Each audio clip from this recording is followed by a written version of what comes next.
ago on SNL, Tina Fey was back as Governor Sarah Palin. And tonight, only I can tell you what Senator McCain thinks about that. Here is my exclusive sit-down with John and Cindy McCain in his first interview since the vice presidential debate. Can I call you Joe? Of course. Okay, because I practiced a couple zingers where I call you Jill. Okay, great. What about being parodied on Saturday Night Live? That's part of the routine that you go through when you go through one of these. Nobody enjoys it more than Sarah Palin. I believe marriage is meant to be a sacred institution between two unwilling teenagers. Comedy is fine, and I think we ought to do a lot of it. I wish there wasn't quite as much of the personal stuff that goes on, but we're big people. We know how to handle it. And you can handle it with a sense of humor, too. You have to. You have to have a sense of humor.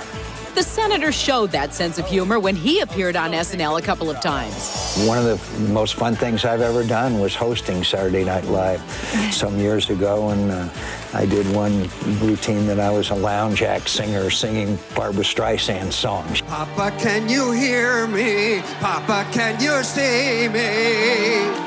Cindy, is really that because he fun? sings to you at night on occasion? No, it was pretty funny.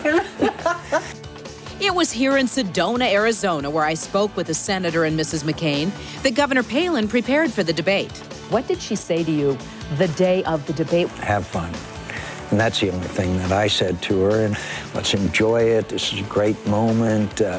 And you know, you do so much better if you're relaxed. And I gave her the only advice that I could give, and the one that I give him is just be yourself. I may not answer the questions the way that either the moderator or you want to hear, but I'm going to talk straight to the American people. Were you surprised, Senator? And actually, I wasn't too surprised. I'm pleasantly surprised because Sarah Palin did such a great job. You know, Joe Biden and I are old friends, but I mean, the fact is she beat him like a drum. I was in solitary confinement when my captors offered to release me. When you gave your acceptance speech, I saw emotion in you that I don't think I had seen before. It wasn't so much just about being a prisoner in Vietnam. It was also, look, here I am now standing before my party and the American people, offering and hoping for a chance to lead. Pretty remarkable.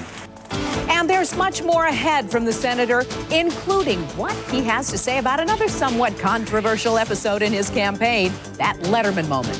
What he told me in minutes. Hey, John, I got a question. McCain's last-minute Letterman cancellation, his side of the story. I hope that Dave forgives me. Right now, Senator John McCain on David Letterman. Now, you've heard what happened when he canceled his Late Show appearance, but you've never heard Senator McCain's side until now.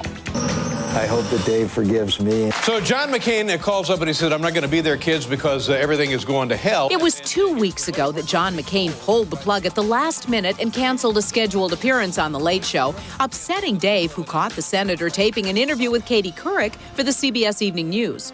Hey, John, I got a question. How are you going to patch things up with who was your good buddy, David Letterman? Oh, I'm going to have to, you know, I'm asking my son Jimmy, who's a Marine, to send me his flak jacket and his helmet. And I'll try to go back on Dave. I look forward to coming back. He's one of the greats. And one of the great political decisions of the McCain campaign, according to most, is his choice of Sarah Palin as a running mate. Did you ever realize or think that she would become this rock star, so to speak?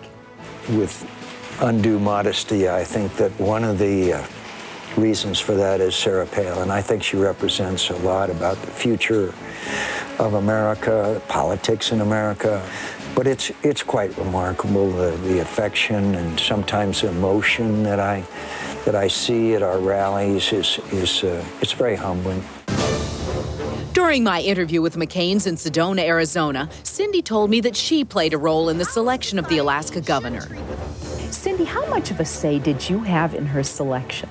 We had talked about her for some time, actually, and as things got a little closer and a little closer, of course, we talked a great deal about her. And certainly, my opinion did mean something in all this, yes. Cindy got to know her not just as a governor, but also as a mother and a a person that has to balance a lot of things in her life, and Cindy's obviously had to do that all of our political life. So I think there was a certain relationship there that Cindy's opinion, I think, I valued even more. With the election now just under a month away, Senator McCain is making his plea. Well, I think a lot of this election is going to come down to whether the American people can trust my judgment as a result of my experience and knowledge and background on these issues. Senator Obama is a very formidable candidate, and I respect him. But I don't believe that he has the experience and knowledge to make these kinds of judgments.